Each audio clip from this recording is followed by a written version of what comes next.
How important is it that you finally have a final assembly plant here in the U.S.?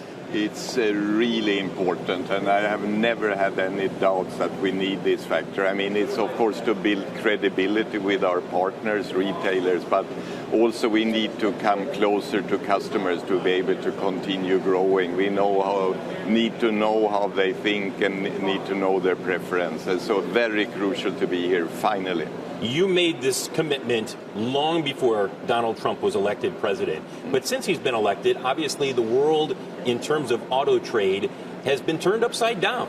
And you're owned by a Chinese company, Geely, and they're in the heart of dealing with a lot of this.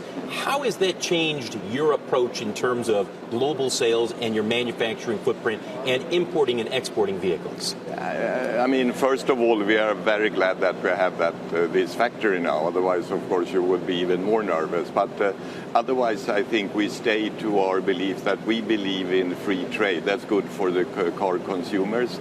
But we could also understand that trade has to be fair and has to be two-way trade. And this factory is really in a very good way demonstrating that. We will employ here in 3 years' time 4,000 people.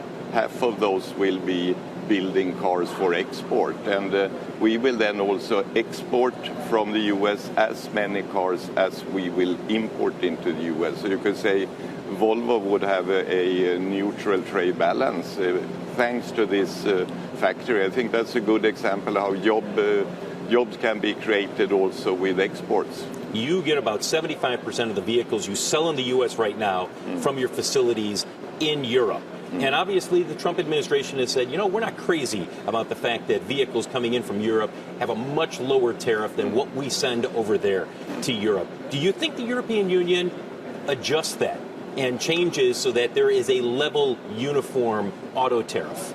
We believe in free trade. That's good for the consumers. And I think the harmonization should, of course, be on a low level. I don't understand why we need any duties at all. So, yes, I think it was very good. China lowered their tariffs some week ago. Now they're back up. And the European Union also, I think, should follow America on a low level. So, and if we would do that, I think the whole business would be more strong and the consumers would have better products. There are a lot of people worried about what we call the trade tariff whiplash, China lowering and then coming back and saying, we're going to retaliate, we're going to raise it again.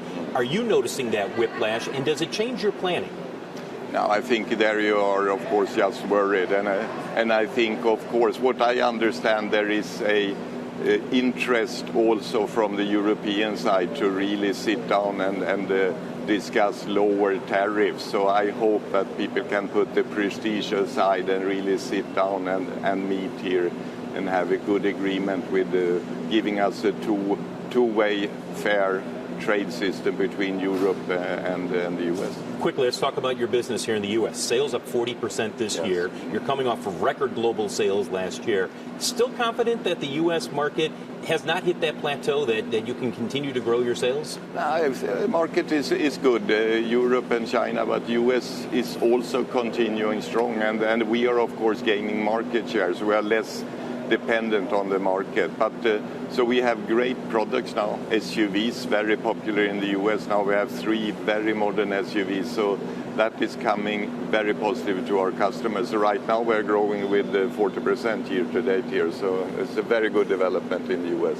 Hakan Samuelsson, the CEO of Volvo, on a big day, guys, as they open their first, well, geez, he's off to his next interview already. First final assembly plant here in Ridgeville, South Carolina. Guys, back to you. Hey there, thanks for checking out CNBC on YouTube. Be sure to subscribe to stay up to date on all of the day's biggest stories. You can also click on any of the videos around me to watch the latest from CNBC. Thanks for watching.